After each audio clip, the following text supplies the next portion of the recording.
देखो आज अपन लोग ना डिस्कस करेंगे पोलराइजेशन एंड पोलराइजेशन वेक्टर, ठीक है। तो सबसे पहले हम ये समझेंगे कि अनपोलराइजेशन मतलब क्या होता है, मतलब अनपोलराइज्ड स्टेट क्या होती है। जैसे यहाँ पर एक एटम है, तो इस एटम में सेंटर पर क्या है, पॉजिटिव चार्ज है और उसके चारों तरफ जो है नेगेटिव चार्ज साइमेट्रिकली है, मतलब एक बराबर है। तो नेगेटिव का जो सेंटर है और जो पॉजिटिव का जो सेंटर है वो एक ही जगह पर है, तो ये यहाँ कोई पोलराइजेशन नहीं है, ये न्यूट्रल टाइप का है, ठीक है। अब यहाँ पर देखो, अब मैं अगर इसी एटम को इलेक्ट्रिक फील्ड में रखता हूँ, मतलब यहाँ पर एक साइड पॉजिटिव प्लेट है और एक साइड नेगेटिव प्लेट है, तो यहाँ पर क्या होगा, इसका जो पॉजिटिव चार्ज होगा वो नेगेटिव साइड अट्रैक्ट होगा और जो नेगेटिव साइड है वो पॉजिटिव साइड अट्रैक्ट होगा।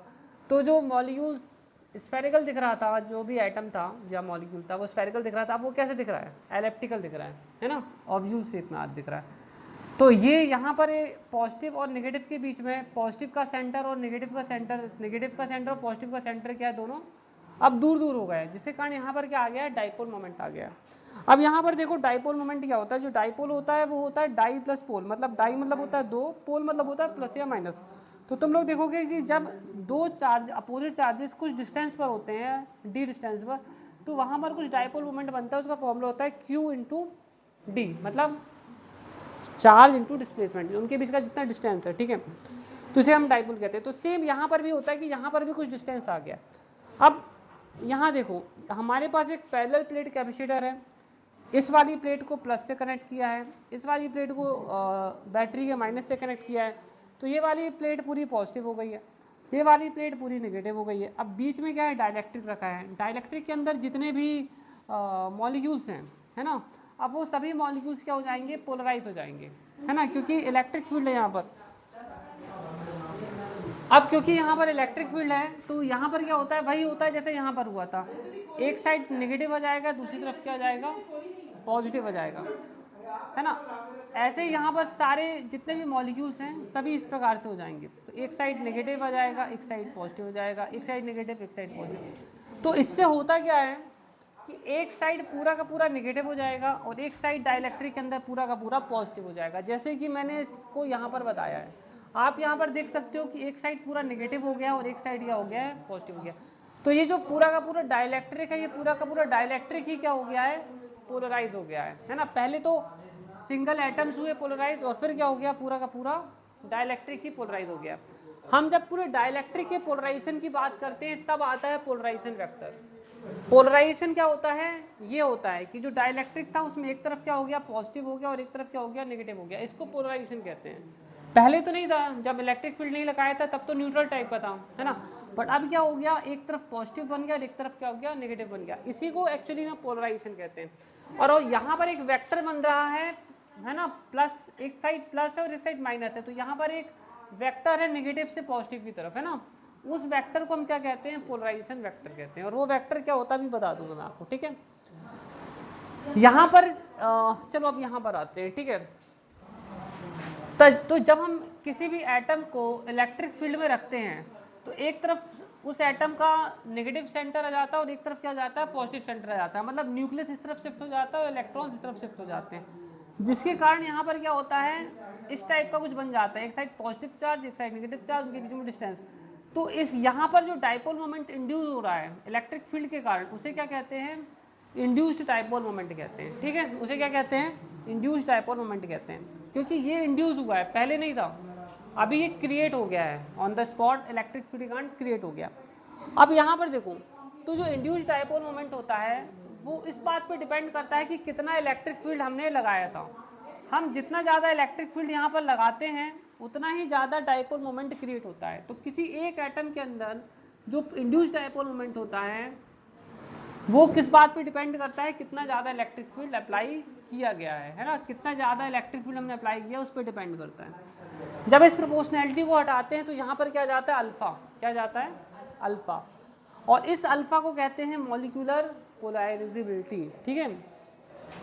अब यहाँ पर देखो, अगर हमें टोटल पोलराइजेशन निकालना है कि इसके अंदर टोटल पोलराइजेशन कितना हो गया, तो मान लो कि इसके अंदर n मॉलिक्यूल्स हैं यूनिट वॉल्यूम में, तो number of molecules per unit volume अगर कितना है, n है, क्योंकि हमने यहाँ लिखा भी है number of molecules per unit volume.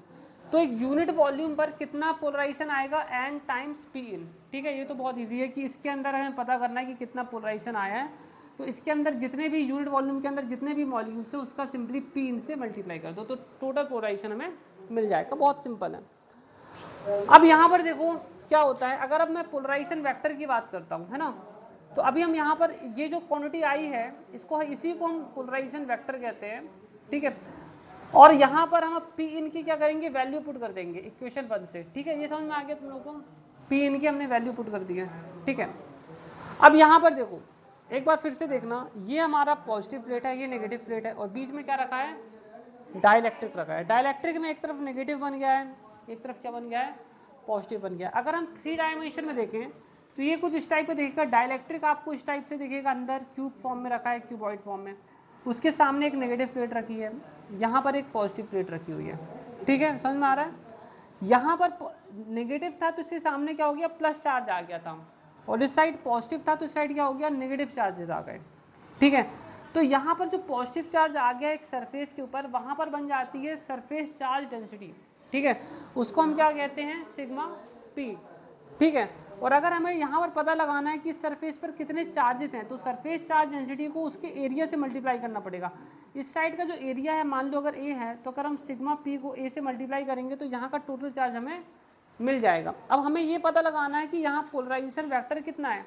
तो पोलराइजेशन वेक्टर कितना, तो मैंने आप लोग को बताया था ना कि जो डाइपोल मोमेंट होता है वो क्या होता है, चार्ज इंटू डिस्टेंस। तो वही हमें करना है। तो यहाँ पर जितना चार्ज आ गया है वो ले लेंगे, और इन दोनों के बीच में जो पॉजिटिव और नेगेटिव के बीच में जो डिस्टेंस है, अगर वो एल है तो हम एल ले लेंगे।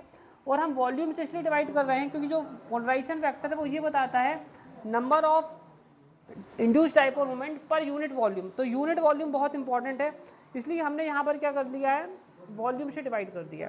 अब हम यहाँ पर देखेंगे कि जो एल है वो कट जाएगा, और क्यू पी की जो वैल्यू है वो कितनी है, ये है सिग्मा पी ए।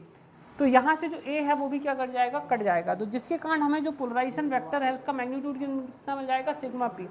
मतलब पोलराइजेशन वेक्टर जो है वो पोलराइजेशन सरफेस चार्ज डेंसिटी के बराबर होता है। ठीक है, पोलराइजेशन वेक्टर जो है पोलराइजेशन सरफेस चार्ज डेंसिटी के बराबर होता है। ठीक है, यहाँ तक क्लियर हो गया। तो ये जो है यहाँ से हमें इसका मैग्नीट्यूड मिल जाता है। अब एक और बात, ये जो पोलराइजेशन हम यहाँ पर देख रहे हैं, ठीक है, ये जो पोलराइजेशन बन रहा है यहाँ पर, एक तरफ प्लस आ रहा है एक तरफ माइनस आ रहा है, ये नेट इलेक्ट्रिक फील्ड के डायरेक्टली प्रोपोर्शनल होता है। नेट इलेक्ट्रिक फील्ड क्या होता है, प्लेट्स के बीच में जितना इलेक्ट्रिक फील्ड है और एक इंटरनल इलेक्ट्रिक फील्ड ही बन गया है, तो दोनों को घटा दोगे तो तुम्हें क्या मिल जाएगा, नेट इलेक्ट्रिक फील्ड मिल जाएगा। तो उसके डायरेक्टली प्रोपोर्शनल होता है। इस प्रोपोर्शनैलिटी को जब हम हटाते हैं तो जो पोलराइजेशन वेक्टर हो जाता है वहाँ यहाँ आ जाता है एप्सिलॉन नॉट काई ई। ये जो काई है वो है इलेक्ट्रिकल ससेप्टिबिलिटी। इलेक्ट्रिकल ससेप्टिबिलिटी ये बताती है कि कोई भी डाइलेक्ट्रिक कितनी आसानी से पोलराइज हो सकता है। अगर ससेप्टिबिलिटी ज़्यादा है तो वो सब्सटेंस बहुत आसानी से पोलराइज हो सकता है, और अगर ससेप्टिबिलिटी कम है तो वो सब्सटेंस कम पोलराइज होगा। ठीक है, क्लियर है सभी को।